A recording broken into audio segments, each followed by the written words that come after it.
pulled me over. He walked up, opened my door because my window don't work, right? Okay. The video begins with the driver explaining to a Jacksonville sheriff's officer, who you cannot see on camera, that he was pulled over for not having his headlights on. There's no rain. It doesn't matter. You're still required to have headlights on. The driver asked to see the law, and the officer says he'll show it to him when he agrees to step out of the car. Can you call your supervisor? All right, go for it. Exit the vehicle now. Exit the vehicle. Show me your hands. Here.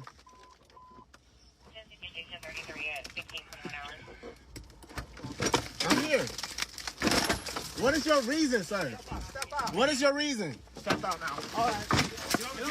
No. Sheriff T.K. Waters issued a statement Sunday saying in part, quote, "We have launched an internal investigation into it and the circumstances surrounding this incident. We hold our officers to the highest standards and are committed to thoroughly determining what occurred." And just to reiterate, we are still trying to get in contact with the driver to hear their story and hear a little bit about what happened before and after this incident. I have our crime and safety analyst, Ken Jefferson, joining me here. Ken, you watch this video. As somebody with a lot of law enforcement experience, what's the first thing that goes through your head when you see it?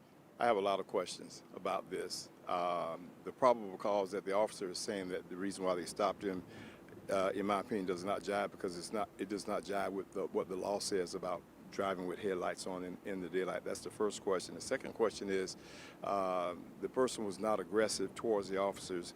He was non-compliant when he wouldn't get out of the vehicle. Why did the officer punch him once he punched the window out? What was that punch for? He wasn't trying to fight anybody or try to get away or any of that. So I've got a lot of questions about this particular stop, and we'll have to review the body-worn camera video. We see the video that the individual videotape, but I want to see it from the very start. Why did they stop him? Why did they want him out of the car? Now, officers have the lawful right to ask you to get out of the car. You should comply. You should comply when they ask you to get out of the car.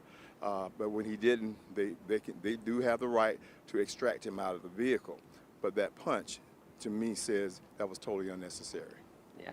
And Ken, I reached out to a spokesperson with JSO who mentioned that they aren't aware of any complaints that were filed from this incident back in February. That's, of course, one thing that they're going to be looking at here in the days to come. What else is going to be going on in this internal investigation? Yeah, so it's my understanding that the sheriff's office just became aware of it once it hit social media. So there was no complaint that I know of that was actually filed.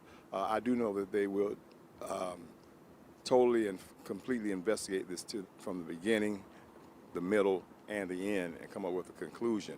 Did the person have an outstanding warrant for his arrest? Was he wanted? Did he fit the description of somebody that they were looking for?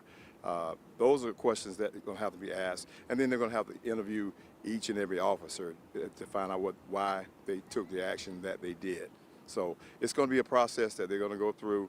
They're going to be very methodical with it, because this is something that you don't want to see tarnish your agency if they were wrong. We don't know yet, but the investigation will reveal it.